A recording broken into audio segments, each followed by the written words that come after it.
वो वाकई खिलजी को हीरो मानते हैं। अब अंदाजा लगाइए, उन्होंने कहा कि खिलजी ने, अलाउद्दीन खिलजी ने मंगोल को रोक दिया हिंदुस्तान में आने। अरे भाई, तुम खुद खिलजी मंगोल हो। यानी एक घर में चोरी करने आया कुछ चोर, और वो कह रहा है कि मैंने दूसरे चोर को नहीं आने दिया। बट ये इनकी समझ से बाहर है, इनकी समझ से कासिर है, क्योंकि ये हिंदुस्तान का पिछले 700-800 साल में किसी का नाम हिंदुस्तानी नहीं है। अब भी वहां जो बड़े बड़े अदाकार घूमते हैं, वो तैमूर तक का नाम, महाराष्ट्र में औरंगाबाद है शहर का नाम, जिसको गुजराती अहमदाबाद कहते हैं, वो अहमद और मोहम्मद दो भाई थे, उनके शहर। अब प्रयागराज को इन्होंने 500 साल इलाहाबाद कहा, और इनको ये बिल्कुल भी वो नहीं है कि हमने किसी से ज्यादती की। ये ऐसी बात है कि सऊदी अरेबिया जाके कुछ हिंदू मक्के का नाम रामगढ़ रख दें तो कितना चिल्लाएंगे फिर यही हिंदुस्तानी मुसलमान, अरे कैसे हो गया, हमारा एक मुसलमान 10 हिंदू को खा जाए। यही है ना एटीट्यूड इनका। आपने पाकिस्तान में भी देखा कि यही था, अगर भैया यूं निकाल दिया, चक्कू निकाल दिया, मार दिया, कुछ नहीं बचा। एक हिंदू से नफरत जो है वो जड़ जड़ में बैठी हुई है। तो देखिए, वो बार ये बार तारिक साहब बहस कर जी पाए। जी जी, बार बार वो बात कर रहे थे कि मैं तो दहरिया हूँ, मेरा तो कोई धर्म से भी ताल्लुक नहीं है, लेकिन उनका सारा जोर मुस्लिम बादशाहों को मनवाने में, मुसलमानों के हकूक़ के लिए था। कोई बात वो दूसरी कम्युनिटीज़ के हकूक़ की कर ही नहीं रहे थे। तो क्या आपको मैसेज क्या मिला उनकी इस गुफ्त? देखिए, ये दो चीजें हैं, एक आदमी का मुसलमान होना और दूसरा मुस्लिम नेशनलिस्ट होना। जो मुस्लिम नेशनलिस्ट होता है उसको ना नमाज पढ़ने की जरूरत है, उसको कोई कहता भी नहीं है मौलवी के भाई तू नमाज पढ़, अल्लाह में यकीन कर। आप देखिएगा कि जो हिंदुस्तान में कम्युनिस्ट दहरिए हैं, जो कम्युनिस्ट पार्टी ऑफ इंडिया, जिसके 20,000 वॉलंटियर पाकिस्तान में आके जिन्ना साहब के लिए जिन्होंने काम किया, उनसे मौलवियों को कोई तकलीफ नहीं है। वो कहते हैं आप एथियस्ट हैं, अल्हम्दुलिल्लाह, बस आप हिंदुओं के अगेंस्ट हो और ऐसी बात करें कि जो जिना साहब करते थे। जिना तो बिल्कुल ही जाहिल था। अपने जावेद भाई तो फिर एक पढ़े लिखे समझदार इंटेलेक्चुअल हैं, वो तो बिल्कुल ही डफर था। अपने दोस्त की बेटी लेके भाग के उससे शादी की, 2 साल भगा के रखा। उस टाइप का आदमी जिसको ये नहीं पता था कि जामे मस्जिद दिल्ली के अंदर जूता उतारना पड़ता है। गांधी जी ने कहा भाई जूते उतारो, उन्होंने कहा क्यों, why, what is the problem. उस शख्स को हमने कायद आजम मुमलकत इस्लामिया का टॉप और महाजरों का और उर्दू बोलने वालों का बादशाह, क्यों, वो ना उर्दू बोलता था, ना उसे इस्लाम का पता था, ना वो पंजाबी बोलता था, ना वो बंगला बोलता था, ना सिंधी बोलता था, और पैसों का पुजारी था। उसने अपने वजन सोने में बिठा के किया। और जो पहली बिहार कॉलोनी बलूचिस्तान में बनी थी 1930s के राइट के बाद, कराची में लियारी में, वहां लोग ताली बजा रहे हैं, अरे साहब जिन्ना साहब तराजू में खुल गए, सोने के लिए आगा खान का मुकाबला कर रहे हैं। So this attitude in northern India, जो हिंदी बेल्ट का, वहां के मुसलमान का, अरे साहब अयोध्या के अंदर जाना, बाबरी मस्जिद बना दी, राम जन्मभूमि खत्म कर दी।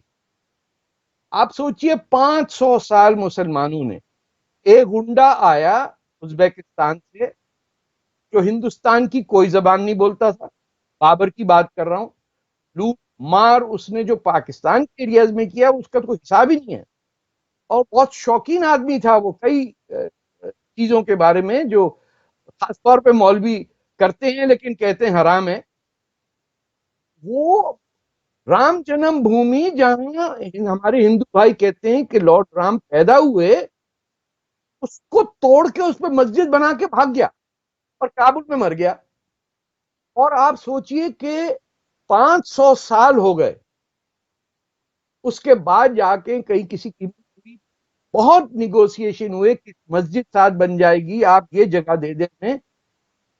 एंड में जब कुछ नहीं हुआ तो जाके मस्जिद तोड़ी, बाबरी मस्जिद टूटी। आपको 95 3 या 94 की बात है, नहीं 93 94 में मुझे याद है, पहला जो अडवाणी जी का लश्कर गया था वहां करने के लिए। उसके बाद सुप्रीम कोर्ट में ये मानते ही नहीं थे मुसलमान, ये सारे उर्दू स्पीकिंग मुसलमान कोई मानने को तैयार नहीं। अरे भाई यूपी तो हमारा है, आप हर शहर का नाम देखिए मुसलमानों पे, फैजाबाद, खैराबाद, अरे वहां गाजियाबाद भी है। और गाजियाबाद का मतलब क्या है? जहां गाजी मरे। यानी हिंदुओं को मारने में जो शहीद नहीं हुआ उसको बसाया गया वहां, और वो लिखा नेबरहुड है गाजियाबाद। वो हिंदू बेचारों को तो पता भी नहीं उनके साथ हो क्या रहा है। तो सर कोई शहर का इलाका नहीं है, गांव नहीं है जिसका नाम हिंदुस्तानी हो। सब मुस्लिम कॉन्करर्स और जिन्होंने लूट मार की है उनका। उस दिन कह गए अपने जावेद भाई के तैमूर ने किसको मारा? तैमूर अनबिलीवेबल। किसी आया ही नहीं। तो देखिए, वो आप जिस पर इल्ज़ाम लगा रहे थे कि आपको हिस्ट्री का नहीं पता। वो जहांगीर को, शाहजहां को, अकबर को, इन सब को खराजे तहसीन पेश कर रहे थे। और हाँ, ये, वीजा मिला था इसलिए आए थे, हाँ, और उनको ग्रीन कार्ड दिया था। जस्टिफिकेशन ये चोला थी उनकी डायनेस्टी ने। कि उस वक्त के तो किंग इसी तरह की हुआ करते हैं, मगर उनको हीरो तो नहीं माना जा सकता ना, अगर उस वक्त का निज़ाम ऐसा ना बुरा ना, था। ये गलत बात कही उन्होंने। मैंने उनसे कहा कि हिंदुस्तान की 10,000 साल की तारीख में एक हिंदुस्तानी बादशाह ने कभी किसी पे हमला नहीं किया। क्या बात करते हैं ये? कभी सुना कि हिंदुस्तानियों ने चीन पे किया, या कंबोडिया पे हमला किया, या ईरान पे हमला किया? अरे ये तो दुनिया का सितारा था जिसकी तरफ हर कोई आता था, चाहे वो जोरास्ट्रियन है या इमाम हुसैन की औलादे हैं, या चोर उचक्के मोहम्मद बिन कासिम जैसे बेगैरत लोग जिन्होंने मक्का को डिस्ट्रॉय किया, काबे को डिस्ट्रॉय किया, ये हज्जाज बिन यूसुफ ने। लेकिन वो वो मोहम्मद बिन अच्छा, कासिम को कहते हैं कि वो तो पाकिस्तान गया था। सिंध जो है, सिंध हिंद का हिस्सा ही नहीं है। अब हाँ, ऐसे नहीं, आदमी को क्या बोले? सिंध, सिंधु से हिंद नाम और हिंदू है, और वो कह रहे हैं कि नहीं मोहम्मद बिन कासिम में पाकिस्तान आया था। तो क्या उस वक्त पाकिस्तान था सैकड़ों सदियां पहले? इनके जहन में था। गजवा हिंद वाला हर शख्स जो है वो आज तक कहता है कि पाकिस्तान की बुनियाद मोहम्मद बिन कासिम ने रखी। अच्छा, ये पाकिस्तान में ही नहीं लोग कहते, ये यूपी बिहार में लोग कहते हैं हमारे आए थे मोहम्मद बिन कासिम आए थे ना, वो मार लगाई राजा दाहिर को, अरे भगा दिया। खुदा के वास्ते 20,000 हिंदू बच्चियों को भेज दिया दमेस्कस में।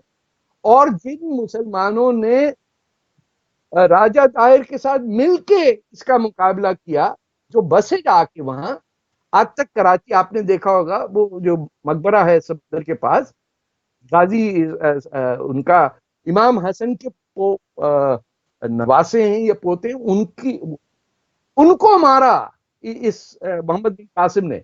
और यहीं इंडियन टीवी पे मौलाना लोग आके कहते हैं हमारा हीरो था।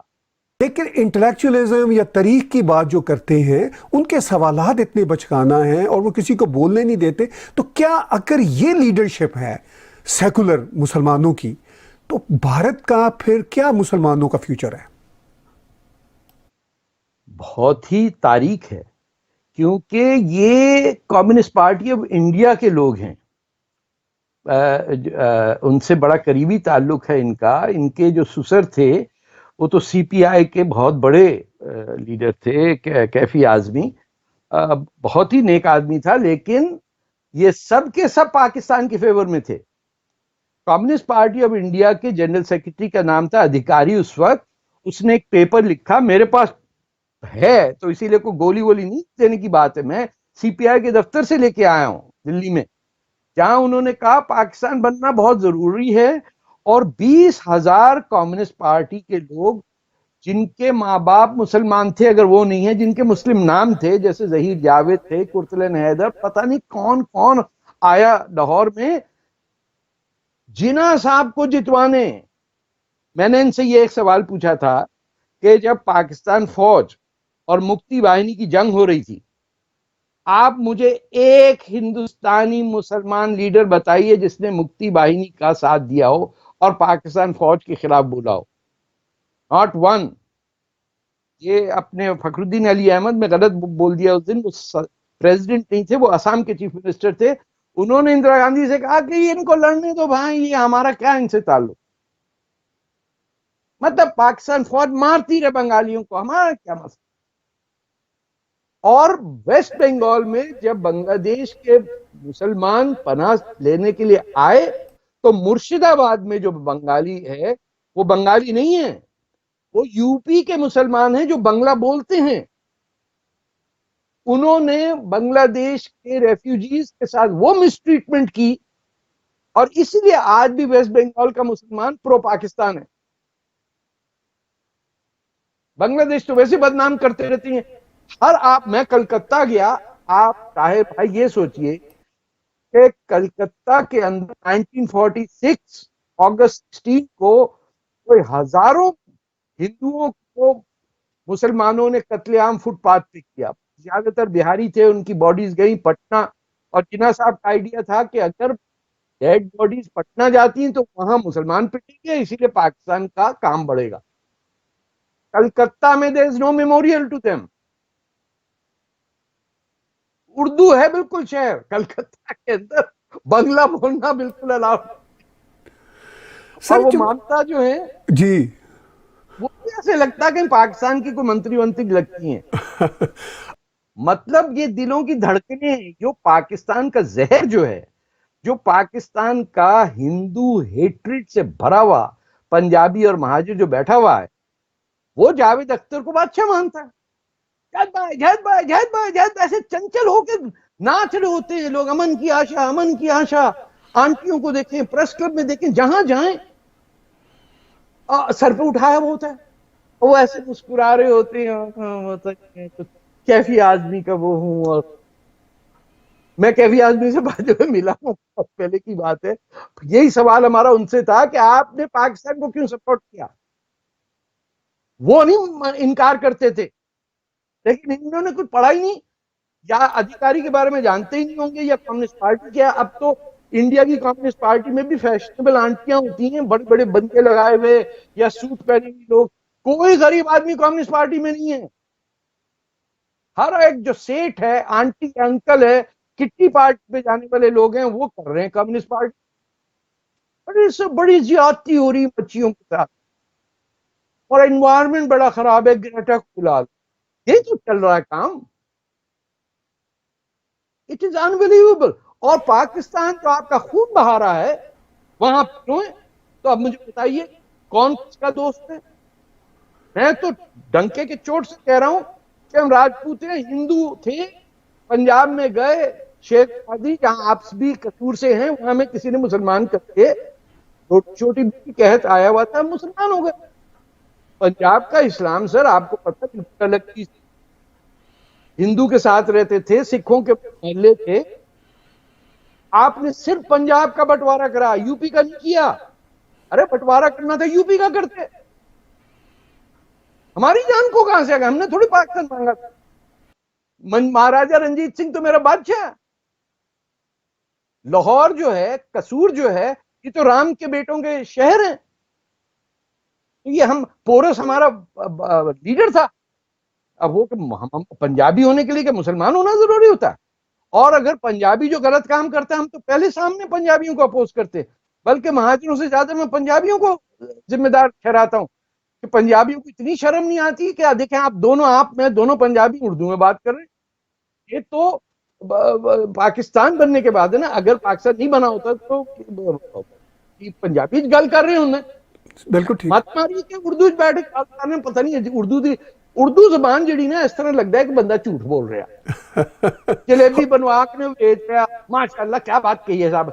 The man doesn't mean a damn thing. Punjabi किसी ने गुस्सा आंदा ना, कहना एक चपेट लाऊंगा निकल जाए। तो उर्दू के अंदर आपने इतनी प्यारी बात की, मुझे असल में बेगम के पास जाना है और कुछ कचौरियां खरीदनी, तो मैं जरा चला जाता हूं। आपके मोहम्मद बिन कासिम ने 20,000 हिंदू लड़कियों को सिंध से लेकर भेज दिया ना। दमास्कस में। ये जो आया था कमबख्त गजनी, सोमनाथ पे हमला करने, कितनी लड़कियां लेके गया।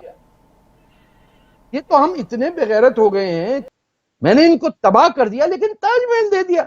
जैसे ताजमहल तो फरिश्तों ने बनाया, उसमें हिंदुस्तानी नहीं थे क्या? वो क्या था, हमारा मजाक उड़ाया है शहंशाह ने बताइए, जैसे खुद ही जमीन से उड़ गया वो।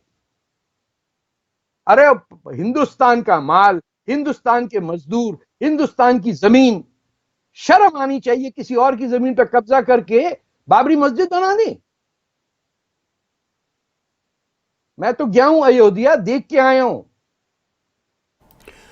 अब सर ये बताइए बहुत ही सीरियस नोट में कि भारत में ये बात तो तय है कि कश्मकश बढ़ती चली जा रही है इस तरह की मुस्लिम लीडरशिप की वजह से, और जो अपने आप को सो कॉल्ड सेकुलर और धैर्य कहते हैं उनको भी किसी बात की समझ नहीं आती। तो फ्यूचर क्या होगा भारत का? भारत का कोई मसला ही नहीं है। आप मुझे बताइए, इरफान खान मुसलमान था, पूरा हिंदुस्तान बिल्कुल इट्स इन मोर्निंग। आपने किसी से सुना कि इरफान खान जो एक आम सा था, उसकी पहली फिल्म जो प्रोड्यूस हुई थी, उनका प्रोड्यूसर तो हमारे यहाँ ही टोरंटो में रहती हैं, किसी ने कभी कुछ बुरा भला किसी मुसलमान को कहा है जो अपने आप को हिंदुस्तानी कहता है? आप हम दोनों दिल्ली कहां कहां घूम के आ चुके हैं, कभी किसी ने उंगली उठा के कहा है मुसलमान किधर जा रहा? हमने उल्टा देखा है मुसलमानों के बदले में क्या होता है। बिल्कुल ठीक। मैंने तो एक की टीम देखी जिसने पाकिस्तानी कपड़े पहने हुए थे पुरानी दिल्ली में, पाकिस्तानी क्रिकेट टीम के बल्ले झंडे कहते हैं लोग, वो क्रिकेट टीम ने लिबास पहना हुआ वसीम अख्तर का, चले जा रहे हैं। वो जैसे मिले, अरे सर पाकिस्तान से आए हैं, एकदम गले मिलने जैसे मैं आसमान से आया हूं, पता नहीं, अनबिलीवेबल है। और ये बहुत मासूम लोग हैं हिंदू, खुदा की कसम कह रहा हूं कि इनको अभी तक समझ ही नहीं आया कि कितना इनके साथ ज्यादती हो गई। सर जब मैं ये साल जी, जब मैं ये कहता हूं कि हिंदुस्तान का फ्यूचर क्या होगा, एक टेंशन तो है। मैं जो हमारे हिंदू बहन भाई हैं उनकी तरफ से मुझे कोई ख़तरा नहीं होता। आपने बिल्कुल दुरुस्त कहा कि जैसे इरफान खान साहब की आपने मिसाल दी, गॉड उनको अपनी जवार रहमत में जगह दे। जो ऋषि कपूर साहब नहीं रहे, खुदा उनको भी, भगवान वो उनको हमारे भी। पाकिस्तानी थे बाय द वे। जी सर, सारा पाकिस्तान ही भारत है, और पूरा भारत ही सारा पाकिस्तान, और वो पूरा रीजन है। मेरे से तो सब कॉन्टिनेंट लफ्ज भी नहीं बोला जाता, गलत सा लफ्ज लगता है। पूरा भारत है सर, सब भारत है ये। जी, जैसे आप हमेशा कहते हैं कि एक फ्रांसीसी जो है वो कैसे कह सकता है कि वो यूरोपियन नहीं है, झूठ ही बोलेगा ना। ठीक है, तो अगर एक पाकिस्तानी ये कहे कि अगर एक पाकिस्तानी कहे कि वो भारतीय नहीं है तो वो भी झूठी है। तो इस आप मुझे बताइए ताहिर, एक बात, एक सेकंड जी, ये कुरैशी का कबीला, हमारे प्रॉफिट मोहम्मद का कबीला, ये मक्का से निकला, ये मदीना में नहीं रुका, ये जॉर्डन में नहीं रुका, ये इराक में नहीं रुका, ये सीरिया में नहीं रुका, ये जेरूसलम में नहीं रुका, ईरान में नहीं रुका, बलोचिस्तान में नहीं रुका, सिंध में नहीं रुका, सीधा जाके दिल्ली में कसाई की दुकानें खोल के कहते अब आ गए हम कुरैशी। अब बताओ, हम सैयद भी हैं। अरे किधर के सैयद भैया, अरबों से पूछो, दो चपाट लगाएंगे ठीक हो जाओगे, बोलेगा नीचे बैठ के जूता पॉलिश करो, वो कर लेगा, सब खत्म हो जाएगा सारा अरबी। और वो आपके कुछ और हमारे दोस्त हैं, वो कहते हैं हम तुर्क हैं, वो कहता कोई है ही नहीं यहाँ का, आसमान से गिरे सब आके हम लोग, मुसलमान आ रहे हैं, बचो बचो। लेकिन सर ऊपर तले जो हम देख रहे हैं, मुसलमानों की तरफ से एजिटेशंस हो रहा है। ये अभी सीए के प्रोटेस्ट हुए, फिर ये तबलीगी जमात के सिलसिला में बजाय कि कॉलिंग स्पेड अ स्पेड की बजाय उल्टा इस्लामोफोबिया का कार्ड खेलना शुरू हो गए। तो उससे इनका अपना जो इमेज है वो ख़राब हो रहा है। मोदी सरकार के लिए हिंदू राष्ट्र की बात होती है, उसके लिए ये रिएक्शनरी होते हैं, हालांकि हिंदू राष्ट्र से क्या किसी को नुकसान होगा, इनको फ़ायदा ही फ़ायदा है। तो इस सारी सूरत हाल में जो हमें ख़बरें मिल रही हैं भारत से सर, वो ये है कि एक टेंशन है कम्युनिटीज़ में। वो होगा, ठीक है, तो लेकिन वो भारत कौन में, रिजॉल्व करेगा? हिंदुस्तान में अगर हिंदू राष्ट्र नहीं हुआ तो कहां जाके, आइसलैंड में होगा? कोई 50 मुसलमान मुल्कों के अंदर इस्लामिक रिपब्लिक लगा हुआ है। हम कनाडा को कहते हैं it is based on the French and British traditions. United states of America is based on a constitution जिसपे हमको कसम खानी पड़ती, वो भी 1776 का।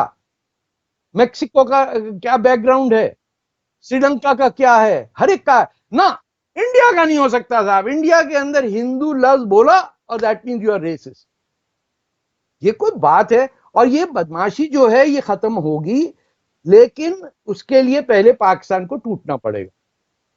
जिस दिन हिंदुस्तान की गवर्नमेंट ने बलूचिस्तान की गवर्नमेंट इन एग्जाइल दिल्ली में दफ्तर खोल दिया, ये बरामदा बुगटी और हरबियार और मेहरान और जितने भी अपने डॉक्टर साहब जो पहाड़ों में लड़ रहे हैं अकेले, अपने अल्लाह नजर साहब, अल्लाह उनको रमजान में लंबी जिंदगी दे, ये सब लोगों को जब मिलेगा तिब्बत की तरह गवर्नमेंट इन एग्जाइल, तो क्या होगा?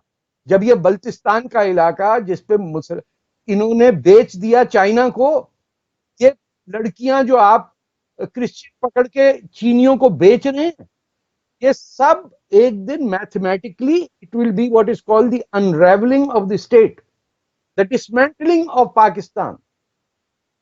ये होना है, क्योंकि अल्लाह के घर में देर है अंधेर नहीं है कि आपने 30 लाख बंगाली मारने के बाद भी आप बैठ गया। हम पाकिस्तानी हैं। अरे किधर के पाकिस्तानी हो? जिन्होंने बनाया था बंगाल में उन्होंने बांग्लादेश बना दिया। सिंध के अंदर तो तुम्हारी गवर्नमेंट नहीं थी, पंजाब में थी नहीं, फ्रंटियर की तो गफ्फार खान की कांग्रेस की गवर्नमेंट पलट के उसको कितने 20-25 साल जेल में रखा। बलोचिस्तान आजाद मुल्क तो उसमें कब्जा कर लिया और फिर कह रहे हम पाकिस्तान है।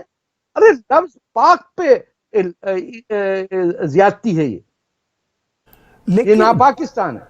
लेकिन भारत की जो मोदी सरकार है, बीजेपी सरकार है, और उसके साथ आरएसएस को जोड़ा जाता है, उसके बारे में वेस्ट में इतना खौफनाक प्रोपेगेंडा है। उस प्रोपेगेंडे को काउंटर करने के लिए मुझे भारत की सरकार की तरफ से कोई एफर्ट्स नजर नहीं आती। आप इसको कैसे देखते हैं? भारत के अंदर भारत की बीमारी है, भारत का बाबू। हजारों के हिसाब से सिविल सर्वेंट लगे हुए हैं, फाइलों को इधर से उधर, उधर से इधर। ये जब तक आपको एक मशीन बताऊं, हर साल हर नौजवान बच्चा, लड़का और लड़की, अपनी जिंदगी के 2-3 साल गुजार देता है रात को रट्टा लगा लगा के वो आईएएस का एग्जाम देने के लिए कि भगवान मुझे पक्की नौकरी मिल जाए फिर मैं रिटायर हो जाऊंगा। ये 25 साल की उम्र में रिटायर होने का शौक जो है बाबुओं को, ये बैठे हुए, इनकी फाइलें चढ़ती रहती हैं। ये 1 लाख अफसर को फायर कर दें और लोगों से कहे जो तुम्हारा प्रोफेशन होगा उस पर काम करोगे। ये कहां से आगे? ब्रिटिश सिविल सर्विस का एग्जाम रट्टे डगाल। आप जिस चौराहे पे देखेंगे कोचिंग क्लास चल रही है। अरे भाई वेल्डिंग सिखा रहे हो? नो। आप कारपेंटरी कर रहे हो? किस चीज का? यहाँ नहीं साहब, रट्टा रट्टा सिखा रहे हैं हम ताकि आप रट लें। ये जवाब आएगा, ये सवाल होगा। लोगों की जिंदगी बर्बाद कर दी ये आईएएस के लोगों ने। मेरे अच्छे दोस्त भी हैं कुछ पढ़े लिखे, लेकिन their job is to stop progress, क्योंकि अगर काम हो गया तो उनकी जरूरत नहीं पड़ेगी, तो काम रोके रहो। तो आप समझते हैं जो काउंटर नहीं हो रहा भारत के खिलाफ, जो नेगेटिव प्रोपेगेंडा हो रहा है, अफसरशाही का, ब्यूरोक्रेसी का इनएफिशिएंसी है एक तरह से? उनकी बीवियों का है। देखिए वेस्ट में जितने भी डिप्लोमेट हैं उनकी बीवियां कहती वो वापस चले ना, यहाँ क्यों बैठे हुए, यहाँ तो बस लेनी पड़ती है। जिसकी ट्रांसफर वापस हो जाती वो फ्लैट भी ढूंढती है कि इतना अच्छा फ्लैट को, पता नहीं उनकी टर्मिनोलॉजी भी अलग है इंडिया के फॉरेन सर्विस के ऑफिसर्स के। वो वहां अपनी रिटायरमेंट के लिए काम कर रहे हैं। अच्छा, जहां इंडिया की डिप्लोमेट औरतें हैं वहां आप देखिएगा काम सही होता है। ये नोटिस करने वाली बात है। मैं तो देखा है कि when a woman is doing something in India she does it right, when a man is doing something he will take time. ये मेरी ऑब्जर्वेशन है। मैंने सड़कों पे भी देखा है, ड्राइविंग में भी देखा है। जो बच्चियां स्कूटियां चलाती, साइकिलें चलाती, खुदा की कसम ऐसा लगता है सबको अडॉप्ट कर लूं मैं। इतना उनमें विगर है, डिसिप्लिन है। जितने लड़के हैं वो ढीले ढाले, किसी की पैंट निकली हुई, कोई सर खुजा रहा है, कोई क्या कर रहा है, पेट निकले हुए। क्योंकि इंट्रोवर्ट नेचर है। हम सब हिंदुस्तानियों को अंदर देखने का शौक है। हमने किसी पे हमला नहीं किया, हम बाहर नहीं गए। जो दरिया पार करता था वो हिंदू ही नहीं रहता था। तो आज पाकिस्तानी आपको लीड कर रहा है हिंदुस्तान को। पाकिस्तानी अंदर का सोचता ही नहीं है। और स्पेन, हाँ, उसको पढ़िए कि जनाब फिलीपींस के कैपिटल मनीला का नाम मिन अल्लाह था। अफ्रीका में हमने यूं कर दिया और फ्रांस की यूं तबाही मचाई। वो उसको पता ही नहीं है, बिलीव मी, कि कुंभ मेला क्या है। उसको अयोध्या की कोई खबर ही नहीं है। पाकिस्तानी बैठा हुआ है इंडिया का गला काटने के लिए हर तरीके से। आपको डिग्री मिल जाती है जाली, आपको पता है आप कुछ भी चाहें बन सकते हैं पाकिस्तान में। पाकिस्तान के जनरल्स कनाडा में आके बैठे हुए गलत नाम से, मिसिसागा में ही रहते हैं। बड़ी शानदार के क्लब भी हैं यहाँ पे। और हिंदुस्तानी जो हैं, जो टोरंटो में रहते हैं, आप देखेंगे वो कोई बात ही नहीं करता, खालिस्तानी करते हैं। लेकिन जो हमारी हिंदू कम्युनिटी है, गुजराती है या पंजाबी है या तमिल है, उनको किसी केस से वास्ता नहीं। सिर्फ उनका बच्चा एमबीए कर ले और किसी गोरी लड़की से शादी हो जाए उनकी, बस। पाकिस्तानी उनको घुमा फिरा के पिटाई कर रहे हैं। अब वो घर बैठे भाई हमारा क्या, हमारे तो देखिए कश्मीर के अंदर जो थे ना पंडित के साथ बड़ी जाती हुआ।